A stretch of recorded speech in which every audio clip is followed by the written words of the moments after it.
Galidi, attention, attention, attention de ne pas la perdre. Il la perd, le relais, il n'y a pas de hors-jeu. C'est l'ouverture du score, non, l'intervention des Polos. Et ça va au fond, le deuxième ballon qui revient dans les pieds de Bangoura, qui ouvre le score après 5 minutes sur la troisième possibilité genkoise. Ouais, démarrage en chapeau de roue des Limbourgeois avec cette perte de balle ici, ouais, cruciale de Galidi, me semble-t-il. Et puis le jeu en triangle et Polo qui s'interpose une première fois, qui repousse dans les pieds de Bangoura, qui conclut donc. C'est un joueur liégeois tout d'abord qui avait envoyé le ballon sur Epolo.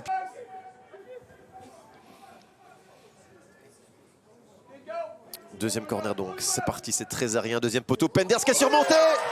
Ah ouais, là Mike Penders qui n'est pas exempt de tout reproche. Et c'est Dan Dirks qui marque face à son ancienne équipe. Il avait joué 21 matchs la saison passée avec Young Genk. Et là, pour la première confrontation face aux Limbourgeois, c'est lui qui égalise après 21 minutes. Le mètre 92 de Dan Dirks. Ouais, bien tiré ce coup de coin, mais quand même là, dans son petit rectangle, Penders avec son 2 mètres quand même.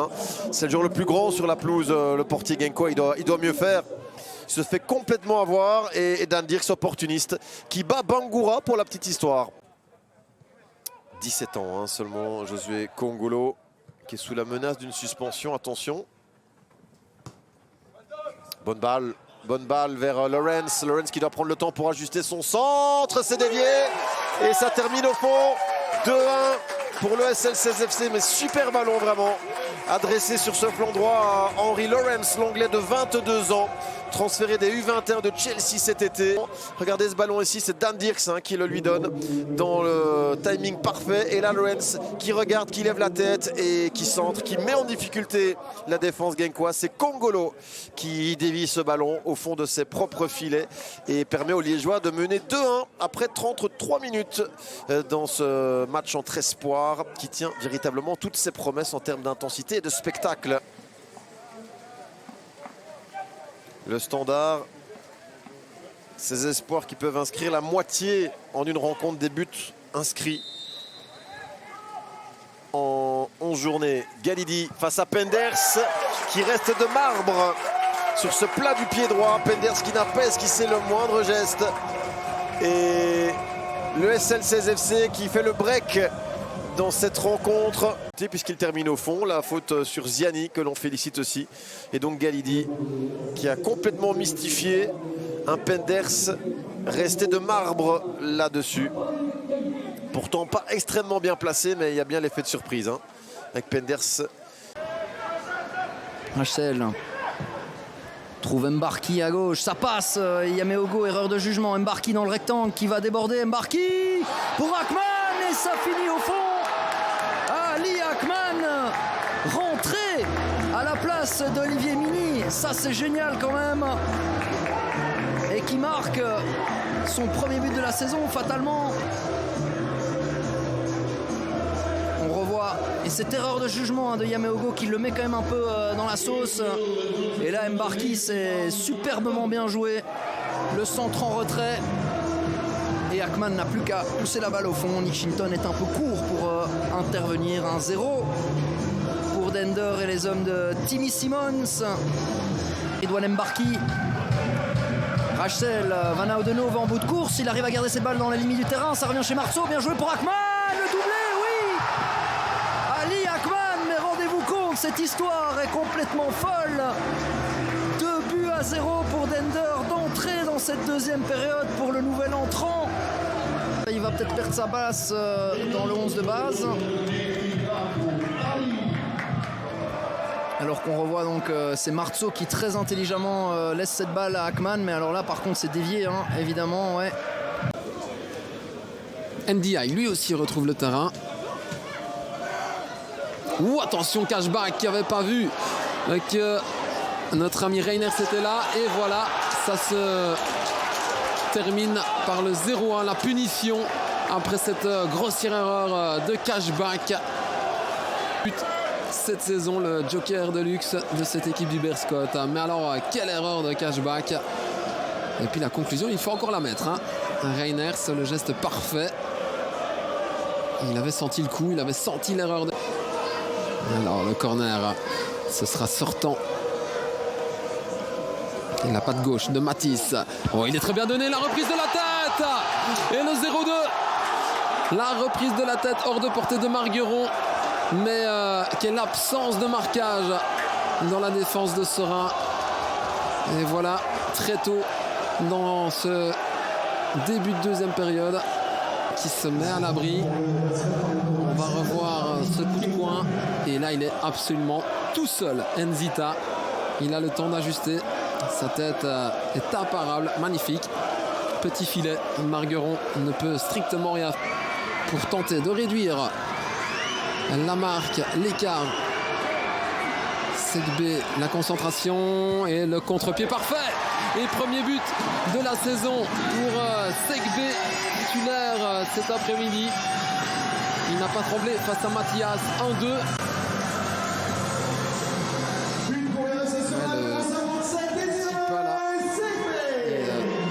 Petit arrêt juste à temps pour tromper ensuite Mathias qui avait déjà... Pour moi, il me semblait qu'il y avait un contact entre les jambes de la page et celle de Anne. Attention, parce que là, la relance, elle est manquée. Mertens avec De Schrijver. Et ici, Quintero qui centre et ça va dans le goal pour un autobut. Un autobut en Anderlecht-Troyes et c'est Amando Lapage, décidément.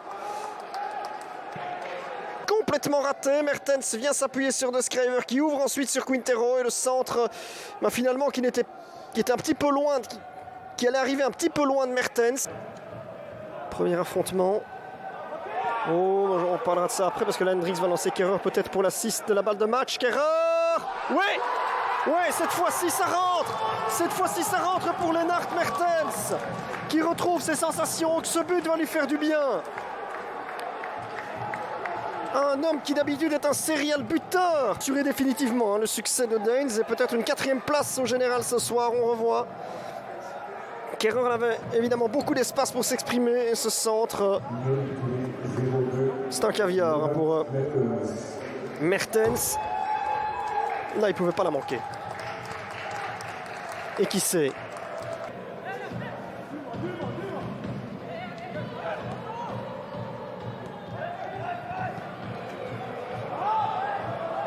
Stalens. Petit centre vers Mertens, attention, est-ce qu'il va aller nous planter? Oh, ça va en fond quand même. Est-ce que c'est lui qui marque finalement, Lennart Mertens? En attendant, c'est 0-3. Eh ben, je vous parlais tout à l'heure de la métaphore de la bouteille de ketchup, les 0-3. Là, ça devient sévère pour les Mauves. On revoit le 1-2 entre eux. C'est une action magnifiquement menée. Pratiquement une touche de balle jusqu'au bout. Et puis Stalens, bon... Il y a un peu de réussite ici parce que Bouchouari dégage le ballon sur Mertens. Mais quand on se met dans une bonne position, on est évidemment à même de forcer la décision et c'est ce qui se passe.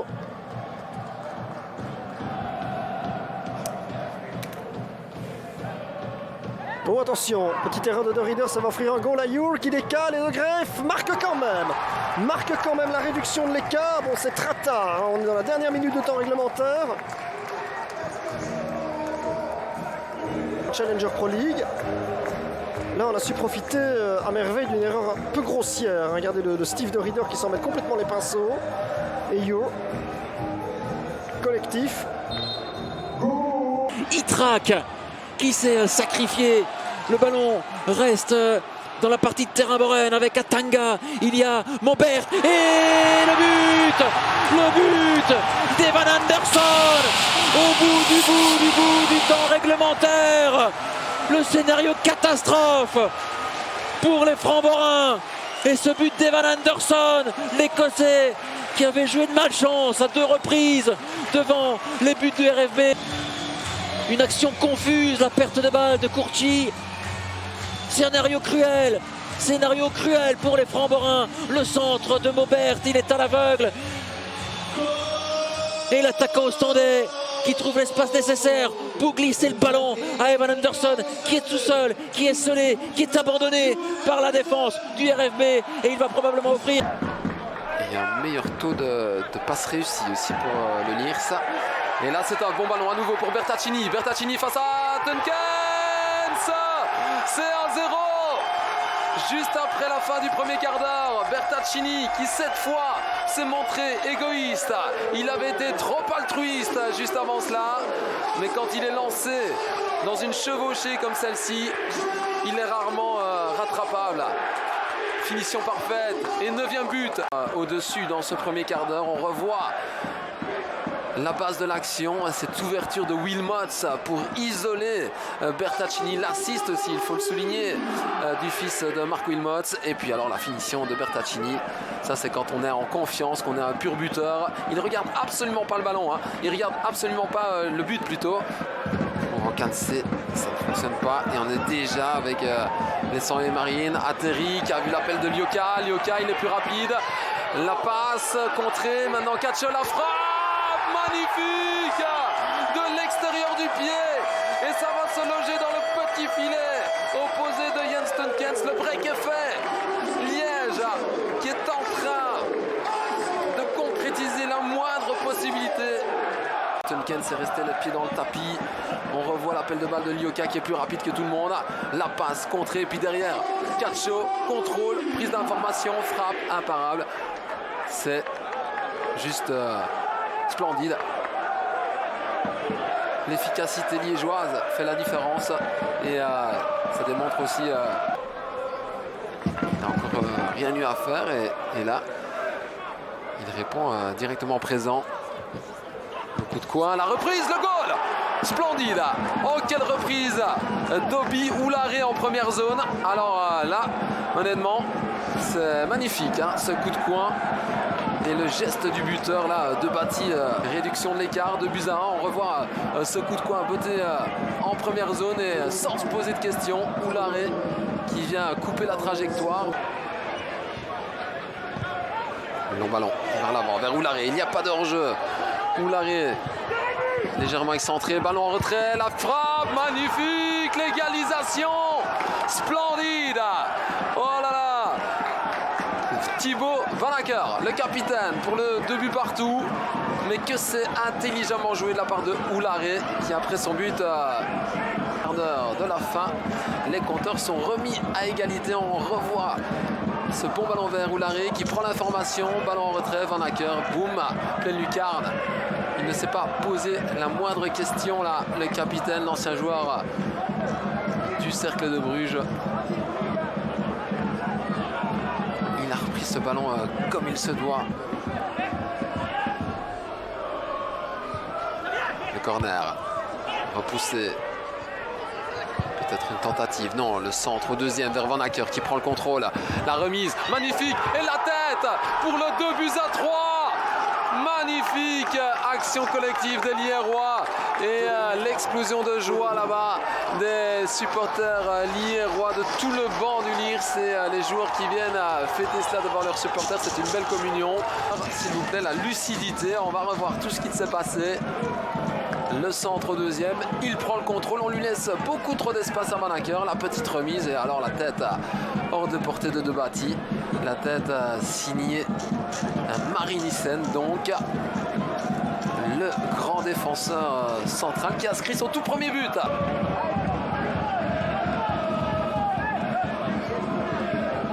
Déviation d'Oularé pour De Bruyne, pour le 2-4, oui. Oh là là là là. Le Lierse qui a complètement renversé la vapeur et qui va s'imposer cet après-midi à Liège. Ils étaient menés 2-0 et ils passent maintenant à 2-4. Scénario complètement fou sur ce long ballon. Oularé qui gagne encore son duel. Et puis De Bruyne laissé libre de tout marquage qui place tranquillement hors de portée de Bati. C'est bien joué. 2-4, je pense que la messe est dite désormais. À droite, il y avait ça, il y avait également Amankwa.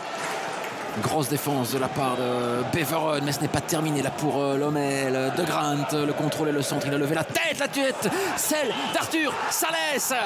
Et Lomel qui ouvre le score contre le cours du jeu, véritablement Arthur Salès, le Brésilien, au bon endroit, au bon moment pour reprendre ce centre calibré et millimétré à la perfection. Au free-till, on revoit Beveren qui a beaucoup de mal à se dégager. Le contre favorable, Monsieur Williams qui laisse l'avantage et puis là le centre de Grant est parfait. La tête de Salès, les tout autant 1-0 pour les Limbourgeois.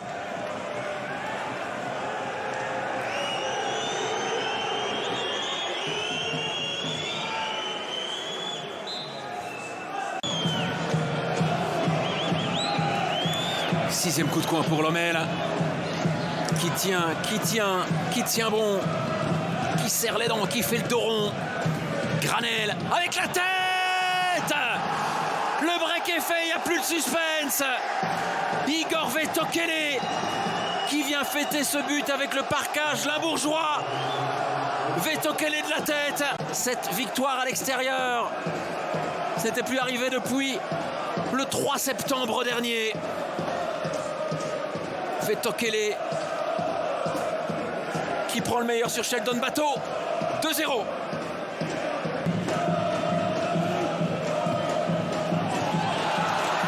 Et la réduction de l'écart alors que j'avais les yeux rivés sur mes notes. Sander Koopman, il n'y aura pas non plus de 6e clean sheet donc pour Jari Le Busseur, mais réveil un peu tardif là. Ouais, forcément il regarde sa montre. Wim de Decker. On va revoir ce coup de coin. La tête. C'est Sheldon Bateau qui est là. Ouais.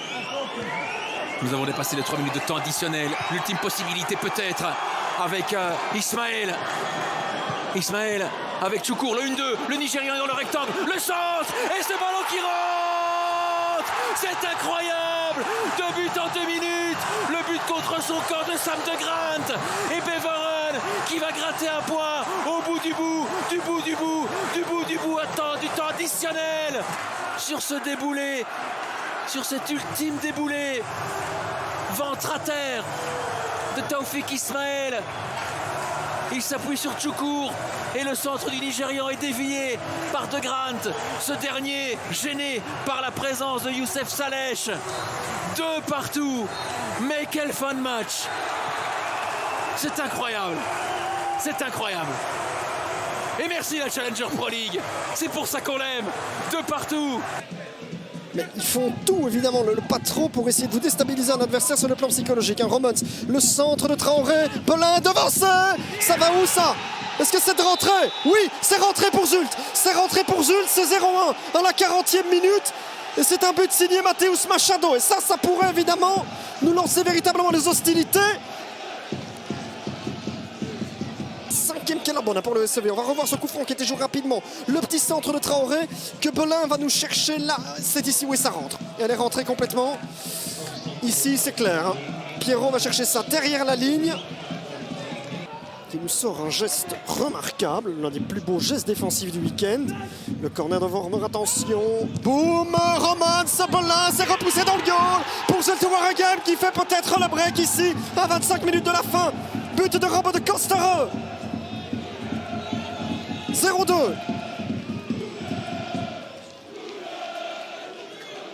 Oh, finalement, on n'aura pas eu le temps de lamenter cette occasion terrible pour Traoré. On revoit, ça part d'un corner de Vormer. Botté à une hauteur pas très élevée. Puis il y a la première frappe de Romans repoussée par Belin. Et qui est là pour réagir de Kostereux, qui devance Garneau. Alors, c'est la... Non, attention. Pierrot a sorti ça. Ça arrive quand même dans les pieds de Bacon qui pourrait peut-être frapper. Un rebond favorable pour l'Irlandais. Bacon, le centre. Vormer, c'est 0-3. C'est 0-3. Oh là, ça devient sans appel hein, pour Zulte Waregem et sévère pour le patron. Mais quand vous affrontez ce genre d'adversaire, vous devez être impitoyable en jeu de punition ou alors c'est l'adversaire qui est impitoyable. 0-3. Ruud Vormer. Qui ne vit pas la saison la plus simple de sa carrière. Hein. On revoit ici un dégagement manqué, il y a un rebond, c'est vrai, favorable pour Bacon. Et puis, Vormer est libre, il prend sa chance, ça rentre.